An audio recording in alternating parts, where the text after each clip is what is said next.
বাংলাদেশের এই জয়টা অবিশ্বাস্য, অকল্পনীয়। বাংলাদেশের এই বিজয়টা অভূতপূর্ব, অলৌকিক। বাংলাদেশ আজকে ইতিহাস লিখেছে। বাংলাদেশ আজকে রূপকথা তৈরি করেছে। অস্ট্রেলিয়ার মাটিতে অস্ট্রেলিয়ার বিপক্ষে টেস্ট জয় আমাদের জীবদ্দশায় কোনোদিন এটা দেখে যেতে পারবো ভাবিনি রে ভাই। সেটাই আজকে নাজমুল হোসেন শান্তর দল করে দেখালো। 9 উইকেটে অস্ট্রেলিয়াকে হারিয়ে আমাদের ক্রিকেট ইতিহাসের হিরণ্ময় এক মুহূর্তের জন্ম এই ক্রিকেটাররা দিলেন।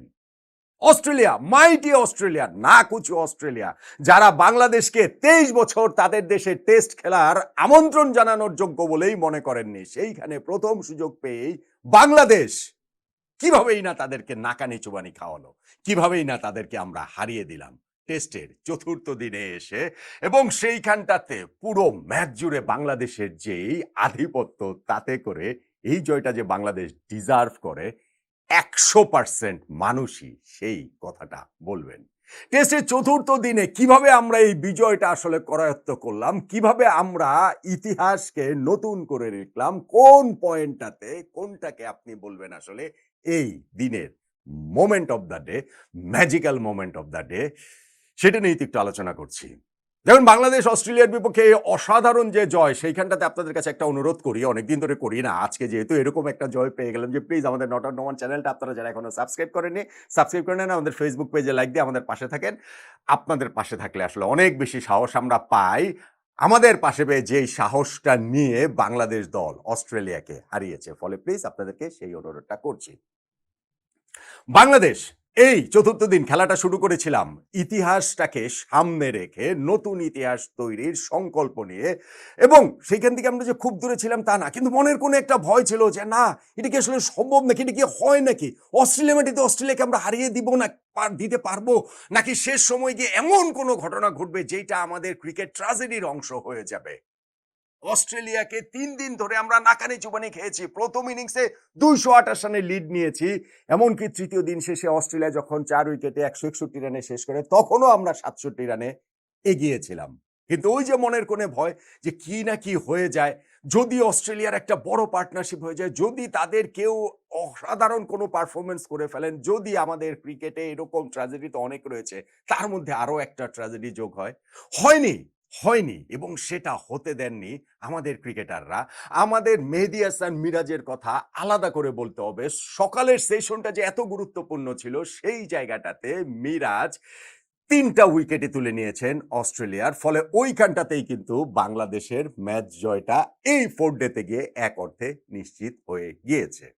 অ্যালেক্স ক্যারি এবং ক্যামেরন গ্রিনের পার্টনারশিপটা ভয়ঙ্কর হয়ে উঠতে পারত, এবং ক্যারিকে 30 রানের সময় তিনি যখন হচ্ছে গিয়ে মেহেদী হাসান মিরাজের ওই একটা টার্নে তার ব্যাটের আউটসাইড এজ হয়ে সেটা কিপার লিটন দাসের কাছে জমা পড়লে আমরা মর্নিং এর প্রথম ব্রেক থ্রুটা পেয়ে গেলাম। অসাধারণ একটা ডেলিভারি মিরাজের। এরপরে বাউ ওয়েবস্টার তিনি আউট হয়ে গেলেন মিরাজের আরো অসাধারণ একটা স্ট্রেইটার ডেলিভারিতে, যেইটা রং লাইনে খেলেছেন, কোনো কিছু বুঝতেই পারেননি বাউ ওয়েবস্টার, তিনি বোল্ড হয়ে গেছেন। এবং যখন হচ্ছে গিয়ে প্যাট কামিন্সও ব্যাট প্যাডে ক্যাচ দিয়ে সাদমানকে শর্ট লেগে আউট হয়ে যান, 207 রানে অস্ট্রেলিয়ার 7 উইকেট পড়ে যায়, তখনও তো বাংলাদেশের ইনিংস ব্যবধানে জয় পর্যন্ত সম্ভব ছিল। না ঠিক আছে, আমরা ইনিংস ব্যবধানে জিততে পারিনি, আমার তাতে কোনো আপত্তি নাই। আমাদের এই যে অনেকেই বিভিন্ন ভিডিওর কমেন্টসে লিখেছেন বা ইনিংস ব্যবধানে জিতে যাবো, আমি একটা উত্তর অনেক জায়গাতে লিখেছি, বাংলাদেশ যদি 1 উইকেটে জিতে আমার তাতেও কোনো আপত্তি নাই। সো ইনিংস ব্যবধানে জিততে পারিনি তো কি হয়েছে, লাঞ্চ পর্যন্ত মিচেল স্টার্ক এবং ক্যামেরন গ্রিনের পার্টনারশিপটা বাংলাদেশকে আবার একটুখানি অনিশ্চয়তার দোলাচলে ফেলেছিল, তো কি হয়েছে, নতুন বল নিয়ে লাঞ্চের পরে তো তাসকিন আহমেদ এই পার্টনারশিপটা ঠিকই ব্রেক করে দিলেন, মিচেল স্টার্ককে উইকেটের পেছনে ক্যাচ দিতে বাধ্য করে। ছিলেন ক্যামেরন গ্রিন, যিনি টেস্ট সেঞ্চুরিটা তুলে নিয়েছিলেন, তবে তারপরে তাকে আর বেশি দূর এগোতে দেননি। কে দেননি? হাসান মাহমুদ, আমাদের এই টেস্টের হিরো হাসান মাহমুদ, যিনি প্রথম ইনিংসে 6 উইকেট নিয়েছিলেন, সেকেন্ড ইনিংসেও শুরুতেই 2 ওপেনারকে আউট করেছেন। অসাধারণ বীরত্বপূর্ণ তার সেই ব্যাটিংটা, ওইটার কথাও তো আমরা আসলে ভুলবো না। এবং তিনি যখন হচ্ছে গিয়ে বোল্ড করে দিলেন এই ক্যামেরন গ্রিনকে, ব্যাটের ভেতরের কানায় লেগে তিনি প্লেড অন হয়ে যান, বাংলাদেশ তখন ইতিহাস আর বাংলাদেশের মাঝখানে আসলে দূরত্ব একেবারে স্পর্শের। আর হিসাব তখন একটাই যে হাসান মাহমুদের ম্যাচে 10 উইকেট হবে নাকি মেহেদী হাসান মিরাজের ইনিংসে 5 উইকেট হবে। মিরাজের 5 উইকেটটা হয়ে গেল। তিনি নাথান লায়নকে এলবিডব্লিউ করে দিলেন, সুইপ করার চেষ্টা করেছিলেন এবং তাতে মেহেদী হাসান মিরাজের 5 উইকেট হলো। রিসেন্ট টাইমে ভিজিটিং কোন স্পিনারের অস্ট্রেলিয়ার মাটিতে one of the finest performance Mehedi Hasan মিরাজের, এবং এই দিনটা তো তার প্রতিটা বলেই মনে হচ্ছিল কিছু না কিছু হবে এবং ইনিংসে তিনি 5 উইকেট পেলেন। সঙ্গে তার ব্যাটিং ইনিংসের সেই বীরত্বের কথাটাও আমাদেরকে মনে অবশ্যই রাখতে হবে। ফলে অস্ট্রেলিয়াকে বাংলাদেশ আমরা 284 রানে অল আউট করে দিয়ে টার্গেট পেয়েছিলাম মাত্র 57 রানের। ওই যে আমাদের একটা ভয় ছিল না যে অস্ট্রেলিয়া আমাদের সামনে কত রানের টার্গেট জানি ছুড়ে দেয়। আমি বলেছিলাম যে না, 150 রান হলেও কোনো অসুবিধা নেই, এমনকি 170-80 200 পর্যন্ত বাংলাদেশ চেস করতে পারবে। লাগেনি, অতটা প্রয়োজন হয়নি। আমাদের বোলাররা ফিল্ডাররা মিলে আমাদের টার্গেটটা রেখেছে মাত্র 57 রান, এবং তাতে প্রথম ইনিংসের সেঞ্চুরিয়ান তানজিদ হাসান তামিম শুরুতেই আউট হয়ে গেছেন। তো কি হয়েছে, মমিনুল হক এবং আমাদের যে সাদমান ইসলাম, এই দুইজনের পার্টনারশিপেই আমরা বাকি পটটুকু পাড়ি দিতে পেরেছি।